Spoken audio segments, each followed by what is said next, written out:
Pada zaman yang sangat kuno, ketika manusia masih hidup dalam kebiadaban, mereka belum mengenal api dan tidak tahu cara memanfaatkannya. Setiap malam dunia diselimuti kegelapan pekat, raungan binatang liar terdengar menakutkan, dan manusia yang kedinginan hanya bisa berkumpul sambil memakan makanan mentah. Akibatnya, mereka sering jatuh sakit dan hidup tidak panjang. Di langit, ada seorang dewa bernama Fusi yang merasa iba melihat penderitaan manusia. Ia pun menurunkan hujan disertai halilintar ke sebuah hutan. Kilat menyambar pepohonan hingga terbakar, dan api dengan cepat menjalar menjadi kebakaran besar. Manusia yang ketakutan melarikan diri. Namun setelah hujan reda dan malam tiba, mereka kembali dan melihat pohon-pohon masih menyala. Seorang pemuda menyadari bahwa binatang liar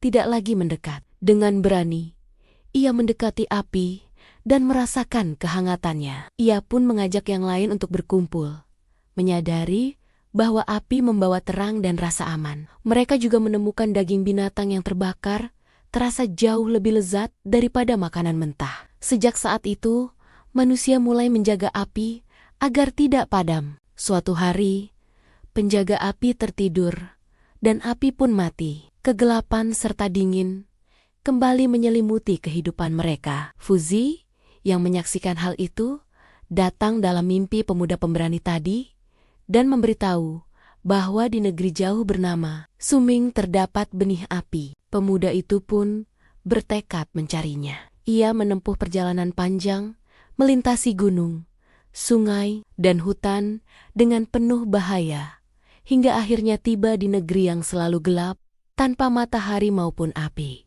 Dalam keputusasaan, ia duduk di bawah pohon suimu. Tiba-tiba ia melihat kilatan cahaya dari burung-burung besar yang mematuk batang pohon hingga memercikan bunga api.